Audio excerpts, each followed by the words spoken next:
Bonjour et bienvenue dans cette vidéo où nous allons corriger les exercices sur les fractions décimales que je t'ai donné le lundi 6 avril.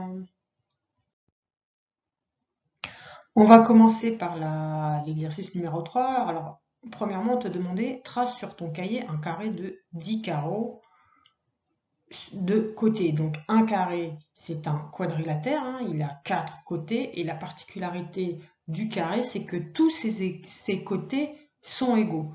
Donc, tu vas dessiner, moi je l'ai fait, hein, un carré de 10 carreaux par 10 carreaux.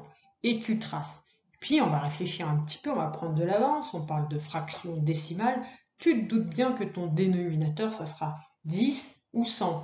Là, on fait un carré de 10 par 10 carreaux. Donc, comme on l'a dit précédemment, on ne va pas s'amuser à compter carreau par carreau. Hein. On a 10 lignes de 10 carreaux, donc on a 10 fois 10, on a 100 carreaux au total. Donc, c'était la première étape de cet exercice, c'est dessiner un carré avec 10 carreaux par 10 carreaux. Donc, au total, on a 100 carreaux à l'intérieur de ce carré. Alors maintenant qu'on a dessiné notre grand carré, en petit a, on te demande colorie en orange la partie correspondant à 2 dixièmes du carré.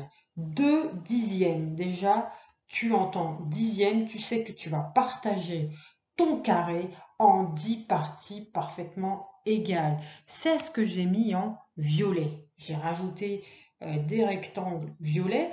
Je compte, j'en ai combien? 1, 2, 3, 4, 5, 6, 7, 8, 9, 10.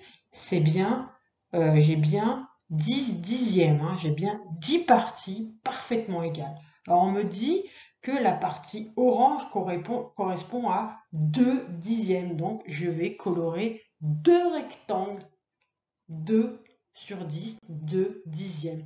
Voici comment j'ai fait ma partie en orange qui correspond à 2 dixièmes.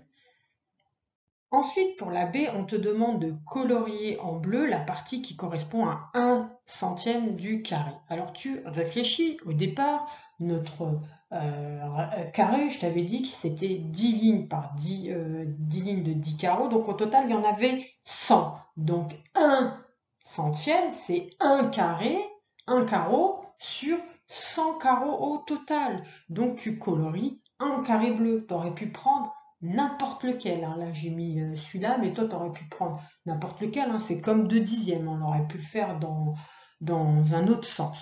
D'accord? Donc, 1 centième, c'est 1 carreau sur 100.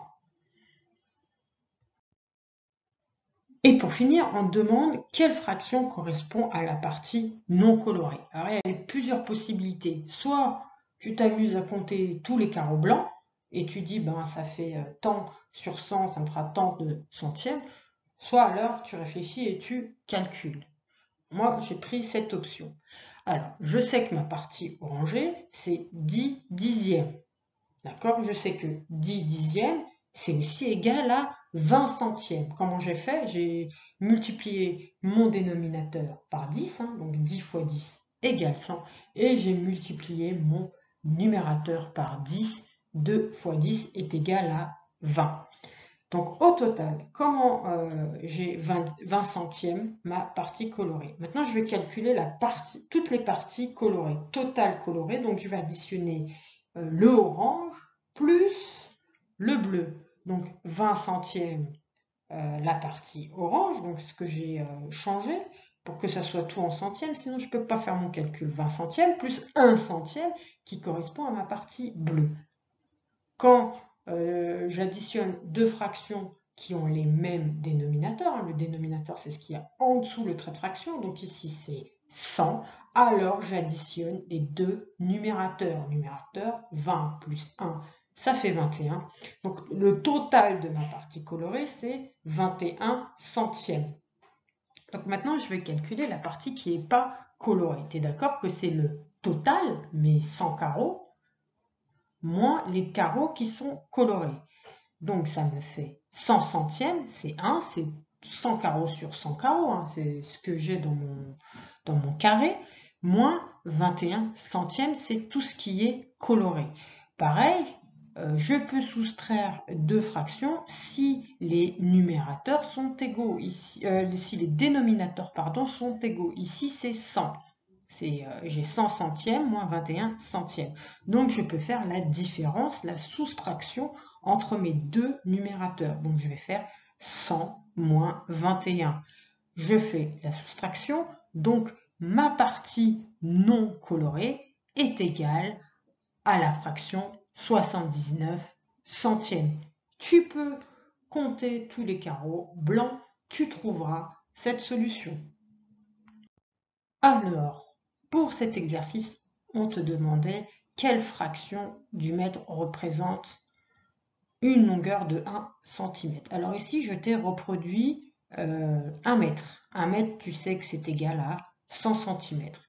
De 0 à 100, il y a combien de petites graduations? C'est séparer tous les centimètres. Donc chaque trait, c'est 1 cm, 1 cm, 1 cm. Donc tu sais que 1 mètre est égal à 100 cm.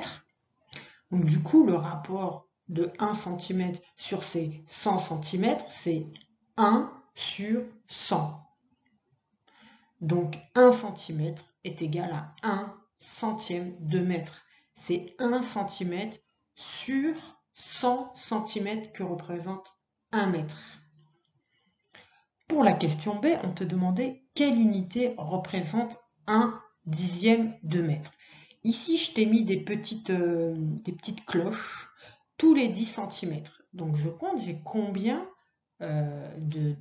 mon mètre, mon 100 cm, quoi, mon mètre, en combien, si je le coupe en 10 parties, ça me représente combien de centimètres?